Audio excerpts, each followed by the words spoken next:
छत्रपति शिवाजी की मूर्ति गिरने के बाद से महाराष्ट्र की सियासत गर्म है। महाविकास अघाड़ी शिंदे सरकार पर हमलावर है और इस घटना को शिवाजी महाराज का अपमान बता रही है। रविवार को महाराष्ट्र में विपक्ष महाआंदोलन की तैयारी में जुट चुका है। इससे पहले प्रधानमंत्री नरेंद्र मोदी ने आज पालघर जाकर माफी मांगी। 8 महीने पहले प्रधानमंत्री ने ही इस प्रतिमा का अनावरण किया था और उसके गिरने के बाद उन्होंने 4 बार सिर झुकाकर माफी मांगी।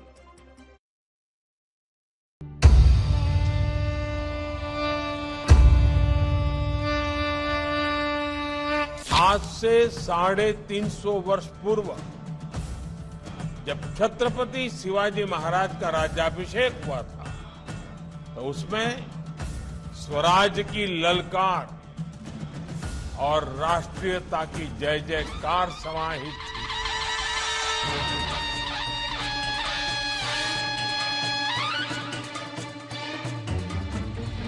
उन्होंने हमेशा भारत की एकता और अखंडता को सर्वोपरि रखा।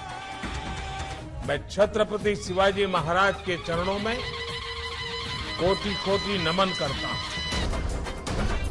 छत्रपति शिवाजी महाराज से पूरे देश की भावना जुड़ी है, इसीलिए चाहे शिवाजी की जयंती हो या फिर सरकार की योजनाओं में शिवाजी की नीतियों का प्रभाव, प्रधानमंत्री मोदी इसका बखान करने से नहीं चूकते। आज एक भारत श्रेष्ठ भारत के विजन में छत्रपति शिवाजी महाराज के विचारों का ही प्रतिबिंब देखा जा सकता है। लेकिन जब सिंधुदुर्ग में शिवाजी की प्रतिमा टूटी और महाराष्ट्र सरकार सियासी अखाड़े में घिरती नजर आई तो हालात संभालने की जिम्मेदारी प्रधानमंत्री मोदी ने उठाई और महाराष्ट्र जाकर अपनी सरकार का बचाव किया। पिछले दिनों सिंधुदुर्ग में जो हुआ मेरे लिए, मेरे सभी साथियों के लिए छत्रपति शिवाजी महाराज ये सिर्फ नाम नहीं है। हमारे लिए छत्रपति शिवाजी महाराज ये सिर्फ राजा महाराजा राजपुरुष मात्र नहीं है। हमारे लिए छत्रपति शिवाजी महाराज आराध्य देव है। शिवाजी को प्रधानमंत्री मोदी ने अपना आराध्य ही नहीं बताया, बल्कि अगले ही पल माफी मांगकर विपक्ष के हमलों को कमजोर करने की कोशिश की, जो विधानसभा चुनाव से पहले बीजेपी और उसके सहयोगियों के लिए चुनौती खड़ी कर सकते हैं। और मैं आज सर झुका करके मेरे आराध्य देव छत्रपति शिवाजी महाराज की उनके चरणों में मस्तक रख के माफी मांगता हूं।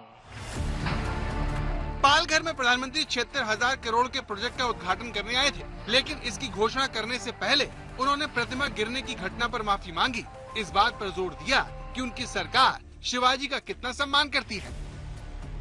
ये हमारे संस्कार है कि इस धरती पर आते ही आज मैंने पहला काम मेरे आराध्य देव छत्रपति शिवाजी महाराज में उनके चरणों में सर झुका करके क्षमा मांगने का कर रहा हूं।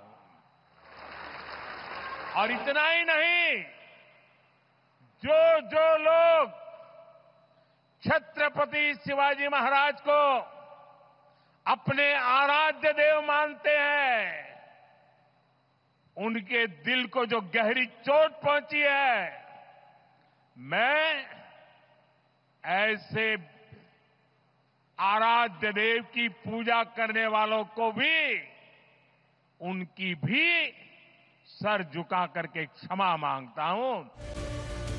इस तरह पीएम ने अपने करीब 36 मिनट के भाषण में शुरुआत के 6 मिनट से ज्यादा छत्रपति शिवाजी महाराज को समर्पित किए।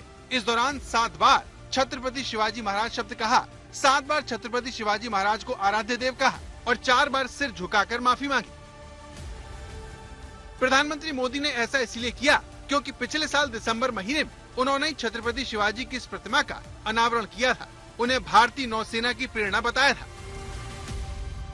छत्रपति वीर शिवाजी महाराज जानते थे कि किसी भी देश के लिए समुद्री सामर्थ्य कितना जरूरी होता है।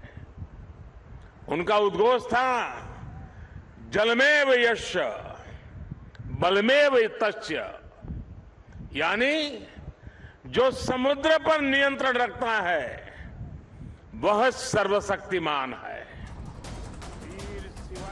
इसी दौरान उन्होंने नौसेना दिवस पर नौसैनिक अफसरों के कंधों पर लगने वाले बैज बदलने की बात कही थी।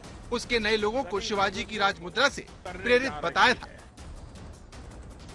ये मेरा सौभाग्य है कि नौसेना के ध्वज को मुझे पिछले वर्ष छत्रपति शिवाजी महाराज की विरासत से जोड़ने का अवसर मिला था। अब एपोलेट्स में भी छत्रपति वीर शिवाजी महाराज का प्रतिबिंब हम सबको नजर आएगा। लेकिन सिंधुदुर्ग जिले के राजकोट किले में इस प्रतिमा के गिरने के बाद सियासी माहौल गर्मा गया।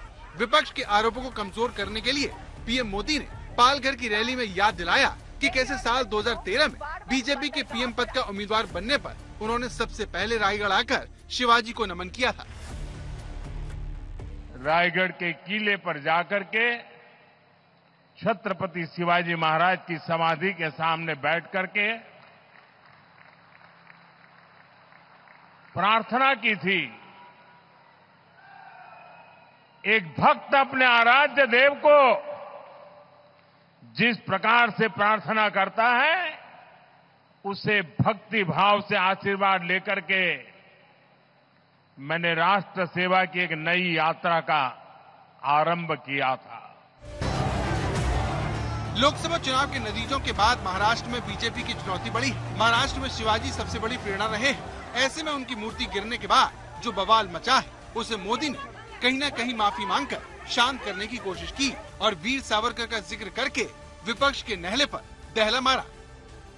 हम वो लोग नहीं हैं जो आए दिन भारत मां के महान सपूत, इसी धरती के लाल वीर सावरकर को अनाप शनाप गालियां देते रहते हैं, अपमानित करते रहते हैं। इस तरफ पीएम मोदी ने पालघर की रैली में एक तरफ प्रतिमा गिरने पर शिवाजी और उन्हें प्यार करने वालों से माफी मांगी, वहीं राहुल गांधी को सावरकर पर माफी मांगने का चैलेंज देकर कांग्रेस को घेरा। लेकिन सवाल यह है कि शिवाजी पर पीएम मोदी की माफी क्या इस सियासी तूफान को शांत कर सकती है? आज तक ब्यूरो। महाराष्ट्र में जल्द ही विधानसभा चुनाव होने हैं, इसीलिए छत्रपति शिवाजी महाराज की मूर्ति का गिरना बड़ा मुद्दा है, भावनात्मक मुद्दा है। 26 तारीख से ही महाराष्ट्र सियासी तूफान की चपेट में है। विपक्ष पूरे राज्य में प्रदर्शन कर रहा है, तो सरकार की तरफ से सीएम, डिप्टी सीएम माफी मांग चुके हैं।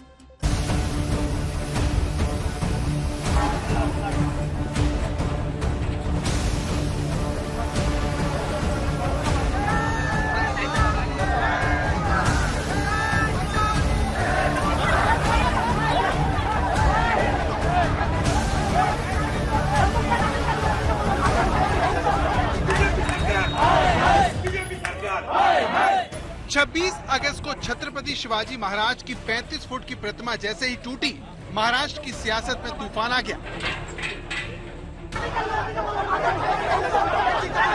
देखते ही देखते सिंधुदुर्ग का राजकोट गांव सियासी अखाड़े से जंग के मैदान में तब्दील हो गया।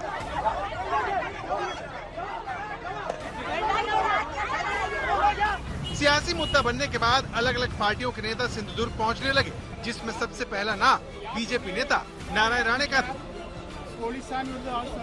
इसी बीच आदित्य ठाकरे अपने समर्थकों के साथ वहां पहुंच गए और उन्होंने शिवाजी की मूर्ति गिरने को लेकर बीजेपी सरकार को घेरा। माहौल बिगड़ा किसने, बिगाड़ा किसने? हम तो यहाँ एक मोर्चा करने के लिए आए थे और यही बात है कि होम मिनिस्टर का जो इलीगल सीएम है, वो उन्होंने तो जिम्मेदारी अपनी झटक दी। उन्होंने कहा ये इंडियन नेवी की बात थी, तो फिर ये आपटे कौन है, इसको कैसे काम दिया गया, किसका दोस्त है, क्या आपके परिवार में किसी का दोस्त है, क्या ये कॉन्ट्रैक्ट कैसे दिया गया, इसमें कोई जवाब नहीं दे रहा। महाराष्ट्र में चुनाव को देखते हुए विपक्ष ने इसे मुद्दा बना दिया और जगह जगह विरोध प्रदर्शन होने लगे। लेकिन महाराष्ट्र के दिल को जख्म हुआ। शिवाजी महाराज का पुतला फूटना ये महाराष्ट्र के लिए शुभ संकेत नहीं है। ये वार जो हुआ है ये दिल पे हुआ है। प्रधानमंत्री से उद्घाटन करवाना था, एक बड़ा इवेंट करना था, इसलिए 3 साल जिस पुतले को बनाने में लग सकते थे उसको 6 महीने आपने करा दिया। उनको पता है कि महाराष्ट्र की जनता बहुत आहत हुई है और उसकी चोट चुनाव में महायुति के नेताओं को सहन करनी पड़ेगी। विपक्ष के तेवर तब है जब पीएम मोदी से पहले राज्य के मुख्यमंत्री और उप मुख्यमंत्री शिवाजी की मूर्ति गिरने के लिए माफी मांग चुके हैं कि छत्रपति शिवाजी महाराज तो हमारे लिए भगवान है, ईश्वर है, देवता है। उनके सामने उनके चरणों पर एक बार नहीं 100 बार माथा टेकने के लिए हम तैयार हैं।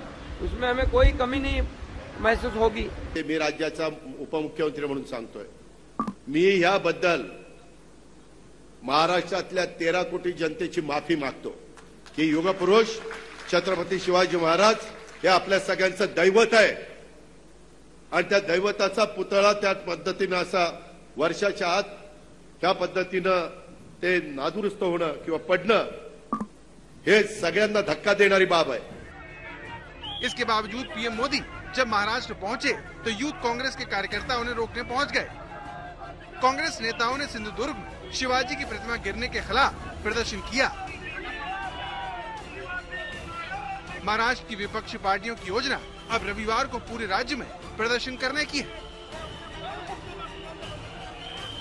हमारे लिए तो वो सिर्फ स्टैच्यू नहीं, हमारे लिए भगवान की मूर्ति है, भगवान की मूर्ति है।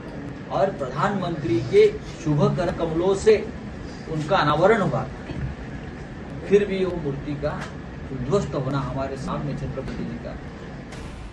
महाराष्ट्र बनने के बाद से ही मराठा वोट बैंक राज्य की राजनीति को कंट्रोल करता रहा है। इसीलिए राज्य की हर पार्टी छत्रपति शिवाजी महाराज को अपना आदर्श बताती है।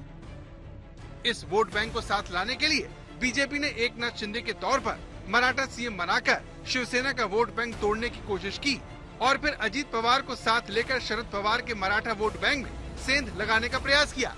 लेकिन फिर भी लोकसभा चुनाव में नतीजे उम्मीद के मुताबिक नहीं रहे। इसीलिए बीजेपी इस मामले को जल्द से जल्द शांत करना चाहती है। तो विपक्ष की योजना इस मुद्दे को गरमाने की है ताकि आने वाले विधानसभा चुनाव में इस पर वोट मांगे जा सके। आज तक ब्यूरो। महाराष्ट्र में कोई भी पार्टी हो वो खुद को छत्रपति शिवाजी महाराज से जोड़ती है, जिन्होंने मराठा साम्राज्य की स्थापना की।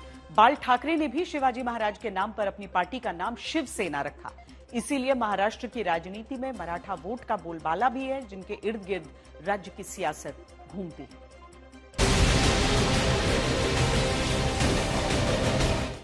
मेरे आराध्य देव छत्रपति शिवाजी महाराज की उनके चरणों में मस्तक रख के माफी मांगता हूं। जानकारों का मानना है कि पीएम मोदी ने शिवाजी महाराज की मूर्ति के लिए माफी मांगकर मराठी वोट बैंक को साधने की कोशिश की है ताकि विपक्ष बीजेपी के इस वोट बैंक में सेंध न लगा पाए। 2024 के लोकसभा चुनाव में बीजेपी को मराठाओं के 27% वोट मिले, वहीं कांग्रेस को 14 और उसके पवार उद्धव जैसे सहयोगियों के हिस्से में मराठाओं का 25% वोट आया। इसीलिए जब छत्रपति शिवाजी महाराज की मूर्ति टूटी तो विपक्ष को इसमें वोट की गारंटी दिखी, जो विधानसभा चुनाव में उसका खेल बना सकती है। यही वजह है कि इस मामले को शांत करने के लिए बीजेपी की तरफ से भरकस कोशिश की गई। कोण दोषी आहेत त्या दोषींवर कारवाई झाली पाहिजे आणि तिथे भव्य पुतळा उभारला गेला पाहिजे। माननीय मुख्यमंत्र्यांनी देखील सांगितलेलं आहे की आपण नेव्हीला मदत करून त्यांच्या मदतीनं त्या ठिकाणी एक भव्य अशा प्रकारचा छत्रपती शिवरायांचा पुतळा हा उभारणार आहोत। पश्चिमी और उत्तरी महाराष्ट्र के अलावा मराठवाड़ा में मराठी वोट बैंक निर्णायक है। महाराष्ट्र में मराठी वोट 33% के आसपास है, जिस पर हर दल की नजर रहती है। राजनीतिक जानकार सुहास पलशिकर के अध्ययन से पता चलता है कि मराठाओं को विधानसभा में लगभग 45% सीटें मिलती रही हैं। सिर्फ 1980 को छोड़कर मंत्री परिषद में उनकी हिस्सेदारी कभी भी 52% के नीचे नहीं गई। 1960 में महाराष्ट्र बनने के बाद से 20 में से 12 मुख्यमंत्री मराठा समुदाय के बन चुके हैं। सत्ता जैसी हनक मराठाओं की बाकी जगह भी देखने को मिलती है, क्योंकि मराठों का महाराष्ट्र में लगभग 54% शैक्षणिक संस्थानों, 70% सहकारी संस्थानों और 70% से अधिक कृषि भूमि पर नियंत्रण है। इसीलिए मराठाओं को कोई भी महाराष्ट्र में नजरअंदाज नहीं कर सकता, जो छत्रपति शिवाजी महाराज को अपना सब कुछ मानते हैं। इसीलिए महाराष्ट्र की राजनीति शिवाजी के इर्द गिर्द घूमती है। हर दल मराठाओं का खुद को करीबी बताने से नहीं चूकता। इसीलिए चाहे उनकी मूर्तियों का अनावरण हो या फिर उन्हें राष्ट्रीय पहचान बताकर अपनी सियासत को आगे बढ़ाना, पीएम मोदी इसका कोई भी मौका नहीं छोड़ते। इस देश की मिट्टी बाकी दुनिया से कुछ अलग है। यहां अगर औरंगजेब आता है तो शिवाजी भी उठ खड़े होते हैं। शिवाजी की प्रतिमा का गिरना महाराष्ट्र की सियासत में बड़ी घटना बनकर उभरी है। ऐसे में अब देखना यह है कि इस मामले में जनता किसकी बात पर यकीन करती है। आज तक ब्यूरो।